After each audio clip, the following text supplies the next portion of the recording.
Relative atomic mass और atomic mass unit की बात करते हैं जी। रिलेटिव जैसे कि नाम से जाहिर है, यहाँ पर हमने किसी चीज को रिलेट करना है। और किस चीज को रिलेट करना चाह रहे हैं जी? एटॉमिक मास को, ठीक है।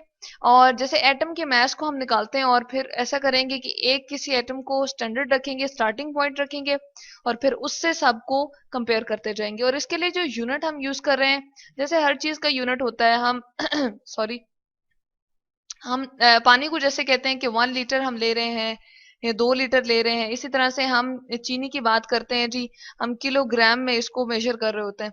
तो मास का जो हम यूनिट लेंगे उसके लिए हम क्या यूज करते हैं जी? एटॉमिक मास यूनिट, यानी कि इसकी अब्रिविएशन हम यूज कर लेते हैं एम यू। तो जो भी हमारे पास ग्राम में मैस, सॉरी, हम जो भी मैस लेंगे उसके लिए हम लिखते हैं जी ए एम यू। ये 12 AMU है, ये 1 AMU है।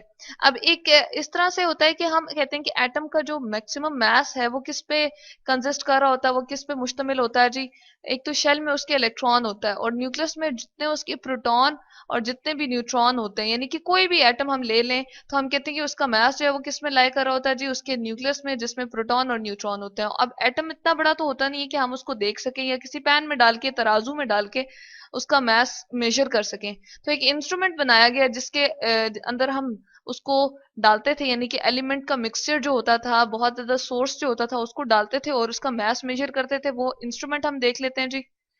जी, तो ये है हमारे पास इंस्ट्रूमेंट जिसका नाम क्या है? मैस स्पेक्ट्रोमीटर, ठीक है। मैस को इसके अंदर हम मेजर करते हैं। यहाँ पर एक स्क्वायर सा आपको बॉक्स नजर आ रहा है, ये ट्यूब है, और यहाँ पर भी एक ट्यूब है, मैग्नेट इसके साथ अटैच है, और यहाँ पर एक डिटेक्टर है जी जो मैस को डिटेक्ट करके बताएगा। अब जैसे ही बोरॉन का मैस इसके अंदर रख के, या एलिमेंट का सोर्स जो है बोरॉन का सोर्स लिया और यहाँ पर रखा कैलिफोर्निया के अंदर, तो उसका मैस डिफरेंट आ रहा था, जबकि टर्की में किया तो उसका मैस डिफरेंट आ रहा था।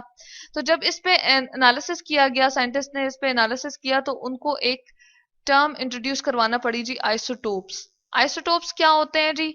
जिनका एटॉमिक नंबर तो सेम होता है। एटॉमिक नंबर, चले हम यहाँ लिख देते हैं एटॉमिक, और नंबर के लिए मैं यहाँ पर NO लिख दी हूँ, ठीक है। यहाँ पर हमने एटॉमिक नंबर ये लिख दिया। एटॉमिक नंबर उनका क्या है जी? वो सेम है।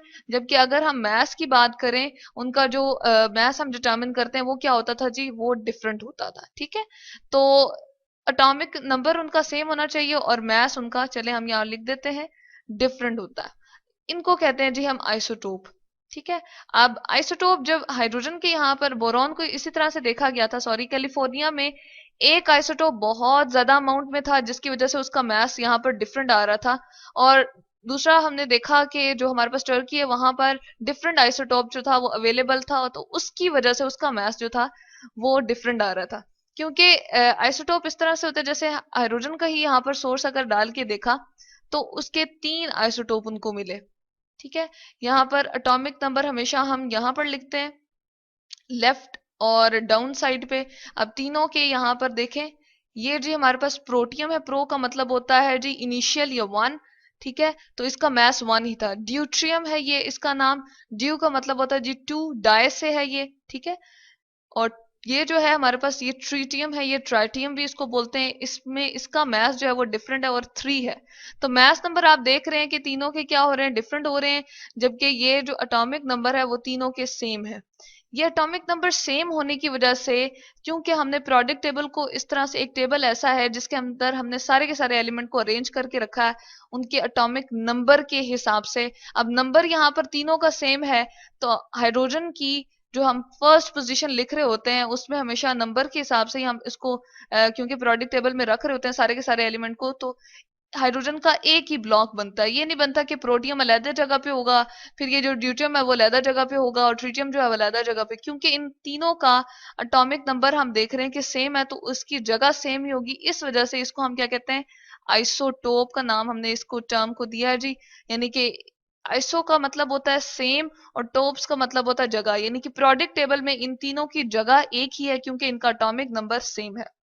अच्छा, अब जब इसकी मिकदारें इन तीनों की मालूम की गई और फिर इनकी जब कैलकुलेशन की गई और इससे जो मास डिटरमिन हुआ वो था जी 1.008 AMU। अब इससे सारे के सारे एलिमेंट्स के मैसेज को देखा गया कि कौन सा कितना हैवी है, कौन सा कितना लाइटर है, ठीक है। तो क्या हुआ कि डिटर्मिनेशन हम करना शुरू हो गए मैथ्स की। लेकिन क्योंकि ये पॉइंट्स में, फ्रैक्शन में है और ये गैस की फॉर्म में होता है हाइड्रोजन, इतनी आसानी से हम इसको अटेन करके नहीं रख सकते। तो एक और एलिमेंट लिया गया कार्बन, जिसका सोर्स हमने यहाँ पर डाला, ठीक है, और उसका ये डिटर्मिनेशन की गई कि उसके भी 3 आइसोटोप थे जी। एक कार्बन 12 होता है, एक कार्बन 13 होता है और एक 14। तो यहाँ हम 12 मैस के हिसाब से हमेशा लिखते हैं ऊपर, और ये हमारे पास 3 आइसोटोप आ गए, जबकि एटॉमिक नंबर तीनों का सेम होता है, 6, 6 और 6, ठीक है। तो ये जो 12 वाला हमारे पास आइसोटोप था, इसकी जी परसेंटेज इन दोनों बाकी दोनों से बहुत ज्यादा थी, और ये थी 98%, ठीक है। और इसकी जो थी वो 1% थी, और इसकी पॉइंट समथिंग थी। तो इसकी परसेंटेज जो सबसे ज्यादा थी, तो इसके मैथ्स को जब देखा गया तो वो कितना आ रहा था जी, 12 AMU। इस स्केल के ऊपर ये जो इंस्ट्रूमेंट था, इसके अंदर एग्जैक्टली 12 AMU आ रहा था। फिर इस AMU के क्या किए जी, पार्ट्स किए हमने, ठीक है।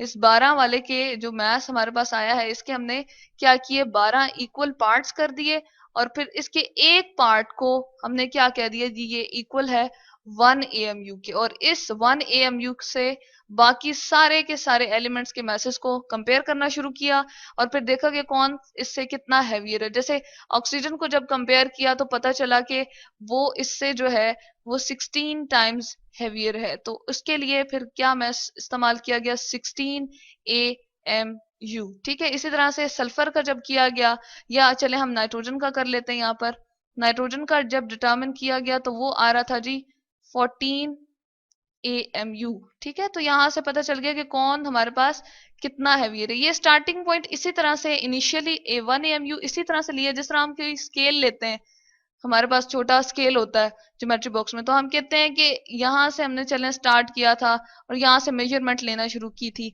तो बिल्कुल इसी तरह से ये 1 AMU भी एक्ट करता है कि हमने एक स्केल सा बना लिया है मैसेज के लिए, जिससे हम एटॉमिक मैसेज को रिलेट करना शुरू कर देते हैं, और फिर हम देखते हैं कि कौन सा हमारे पास मैस कितना हैवियर है। जैसे ऑक्सीजन का 16 AMU, नाइट्रोजन का जो है वो 14 AMU, और इसी तरह से बाकी एलिमेंट्स को भी हमने कंपेयर किया और उनके मैसेज इस तरह से हमने डिटर्मिन कर लिया।